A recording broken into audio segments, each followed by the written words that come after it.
इनको लड़ाई से फुर्सत नहीं है, लड़ाई की पोस्चरिंग से फुर्सत नहीं है। United states F-35 fighter jet ने मिडिल ईस्ट के ऊपर उड़ते हुए डिस्ट्रेस सिग्नल दिया। भारत में ईरानी काउंसलेट के मुताबिक प्लेन ने यूएई की तरफ अपना रास्ता बदला और अल दफरा एयरबेस पर लैंड किया।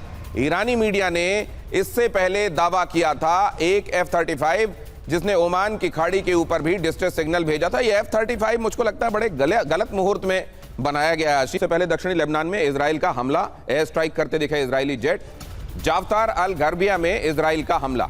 अब यहां इजराइल जो है, और मुझको यह भी लगता है कई बार कैप्टन श्याम कि अगर अमेरिका कोई आंच लग भी रही है और वो ठंडा होना भी चाहता होगा तो इजराइल कह देता होगा nothing doing, mission is not accomplished.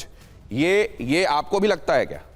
थोड़ा मेरा आकलन यहाँ पे अलग है। मैं आपको कहूँ कि कोई कहता है कि इजराइल के कारण अमेरिका वहाँ पे आया है लड़ने के लिए, तो ये गलत मानता हूँ मैं। इजराइल का अपना ग्रेटर इजराइल तरीका होगा। गल्फ का टारगेट अमेरिका का है और वो इस पर उन्हें आने नहीं देगा और वो करेगा जो उसे करना है। पैरेलल लड़ाई चलती रहेगी। जहां तक बात किया आपने F-35 पे, आपको आश्चर्य होगा जॉर्ज बुश जो आया है वहां पे एयरक्राफ्ट कैरियर फोर्ड को हटा के, उसके ऊपर F-35 नहीं है। और अगली जब लड़ाई होगी तो ऐसे बड़े जहाजों की जरूरत नहीं पड़ेगी। हमारे पास बेस्ट क्लास के जो amphibious warship aircraft flat tops आ रहे हैं, उनमें छोटे F-18 और छोटे जहाज होंगे जो कि एम्फीबियस वॉरफेयर में लैंड करेंगे। इसके लिए एक दिन आपसे अलग चर्चा करेंगे सर कि अब ये डायनासोर बनने वाले हैं क्या ये वाले फाइटर जेट्स। लेकिन उससे पहले देखिए जरा भारत का सालाना, अब जरा खर्च पर हम बात कर रहे हैं, महंगाई पर बात कर रहे हैं, निवाला महंगा होने वाला इस पर बात कर रहे हैं। भारत के संदर्भ में जरा देखिए क्यों भारत के प्रधानमंत्री को आकर यह कहना पड़ा है कि कुछ चीजों में हमको संयम की जरूरत होगी। भारत का सालाना खर्च, और जब मैं ये बता रहा हूं तो गौरव आपकी जरूरत पड़ेगी, आप इधर आ जाइए जरा।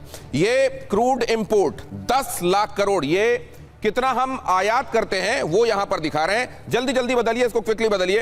क्रूड इंपोर्ट यहां देखा, गोल्ड इंपोर्ट देखिए जरा, 6 लाख करोड़ सालाना ये सोना आयात होता है। विदेश यात्रा जो हमारे लोग करते हैं वो 3 लाख करोड़ इसमें खर्च करते हैं। और जाहिर है ये तमाम चीजों में हमारे रिजर्व का डॉलर जाता है। एडिबल ऑयल इंपोर्ट जो हम करते हैं ये 1.5 लाख करोड़ का करते हैं। और ये गौरव ही मुझे बता रहे थे कि हम सबसे ज्यादा ये खाने वाला तेल आयात करने वाले देशों में भी हैं। अब जरा देख लीजिए, क्रूड इंपोर्ट, गोल्ड इंपोर्ट, विदेश यात्रा, एडिबल ऑयल इंपोर्ट, ये 20.5 लाख करोड़ हो रहा है। और ये सारा खर्च हमको हमारे डॉलर खर्च करके करना पड़ता है। और इसीलिए जब हम ये डॉलर खर्च करते हैं हमारा रुपया दबाव में आने लगता है। गौरव जल्दी समझाइए गणित। बिल्कुल, आसान डॉलर पर खर्च करते हैं तो रुपए पर दबाव बढ़ता है, क्योंकि डॉलर की मांग बढ़ जाती है और जिस चीज की मांग बढ़ती है उसके रेट बढ़ जाते हैं, रुपया कमजोर होता है। तो जो क्रूड हमको बाहर से मंगाना है, जो एडिबल ऑयल हमको बाहर से मंगाना है, जिस विदेश यात्रा पर हमको ज्यादा जहां खर्च करना है, हमको ज्यादा पैसे खर्च करने पड़ेंगे। और एक दुष्चक्र सा शुरू होता है जिसमें डॉलर के मुकाबले हम कमजोर होते चले जाते हैं।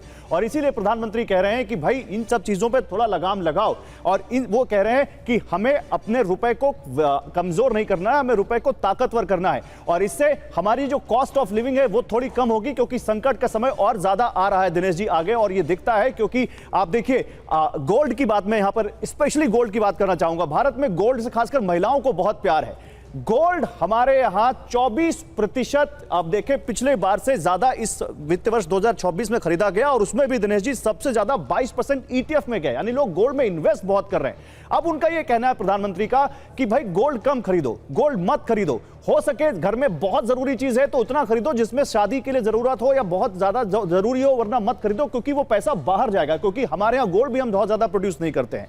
इसी तरह हम एडिबल ऑयल की बात करें, खाने की तेल की, उन्होंने पहले भी बात कही थी कि 10% तेल कम खाओ। अभी भी वो कह रहे हैं क्योंकि लार्जेस्ट इंपोर्टर है हम दुनिया में एडिबल ऑयल के, जितना हम खपत करते हैं उसका करीब 60%। लेकिन हमको ये ना सिर्फ बीमारियों की तरफ धकेलता है इतना ज्यादा ऑयल कंजम्पशन। हमारे यहाँ सब्जियां और बाकी जो नॉन वेजिटेरियन मैं तो खाता नहीं हूं, लेकिन मैं जो देखता हूं उसमें इतना तेल ऊपर तैर रहा होता है, मुझको लगता है कि उसमें भी पाम ऑयल सबसे ज्यादा हम बाहर से ला रहे हैं। और देख लीजिएगा अगर वो अच्छा तेल ना हो तो उसमें पाम ऑयल मिला हो सकता है, जो हमारी सेहत के लिए भी खराब है। यानी देश की सेहत भी खराब होगी, हमारी सेहत भी खराब होगी। तो ये मौका भी है बहुत सारी चीजों के लिए। हालांकि बहुत सारे लोग इसको हास्यास्पद भी मानेंगे कि ये क्या मौका है कि आप इस तरीके की चीजों में भी अपने खर्चों को कट करने की बात कर रहे हैं।